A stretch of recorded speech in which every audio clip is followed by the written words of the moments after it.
Ladies and gentlemen, history has just been made. Russia has officially wiped out $23 billion in African debt. Yes, you heard that right. While the IMF and the World Bank keep stacking up African debt. Yes, Russia just decided. You heard that right. You heard that right. Yes, Russia just decided, nah, you know what? Just keep it. Round of applause for them. Now, before we all start clapping like I just did and popping champagne, let's pause for a second because this isn't just some random act of kindness from Vladimir Putin. No.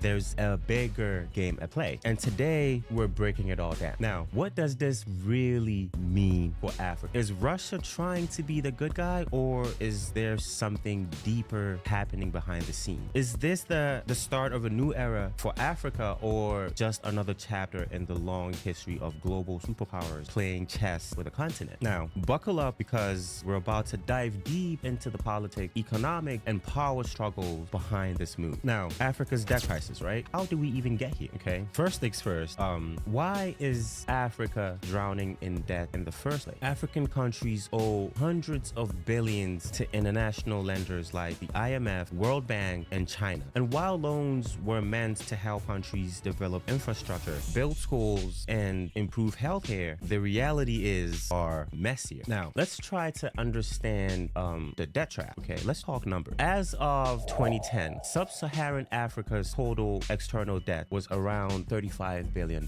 Today, that number is closer to $600 billion. The most indebted nations, well, Angola, Sudan, Tanzania, Zambia, Mozambique, Djibouti, and Cape Verde. So how does this happen? Well, when African governments borrow money for projects, they have to pay it back, right? With interest. But here's the catch. The loan terms are often brutal. If a country can't pay back, well, guess what? The lenders start taking natural resources as compensation. We've seen China take control of ports, gold mines, and oil fields. Let's talk about China versus Russia versus the West. China's debt diplomacy is very well documented. Countries that fail to repay their loans often lose strategic assets like ports and energy facilities. The West, through institutions like the World Bank and IMF, often imposes harsh austerity measures that leave African economies struggling to grow. Now, Russia steps in and cancels $23 billion in Africa's debt, in African debt. Why? Out of kindness? Probably not. So let's talk about Russia's real intention. Is this a geopolitical play? Now, let's be clear. Russia is not a charity organization. Every move on the global stage has a strategic reason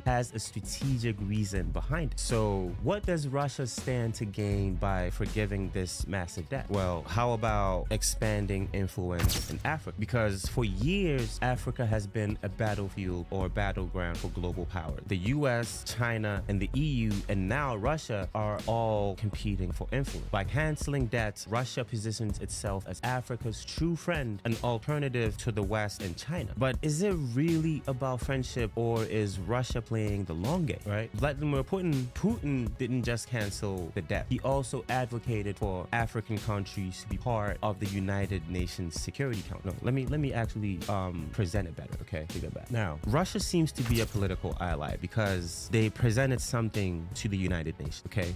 Putin didn't just cancel our debt. He also advocated for African countries to be part of the United Nations Security Council. Now, why is this important? Because right now, only 5 countries control major decisions, and these countries are the US, the UK, France, China, and Russia. If Africa gets more representation, Russia secures more allies in key votes. Now, how about in military and economic partners, right? Russia isn't just erasing our debt. They're also offering weapons, security assistance, and military training to African nations, right? Now, in places like Mali, Burkina Faso, and the Central African Republic, Russian mercenaries called the Wagner mercenaries or the Wagner Group are already providing security in exchange for access to natural resources. So while Africa gets debt relief, Russia gets strategic military and economic foothold in some of the most resource-rich nations on Earth. Now, what does this mean for Africa? Is this a fresh start or another trap, right? Now, let's talk about Africa, right? Is this a win, or should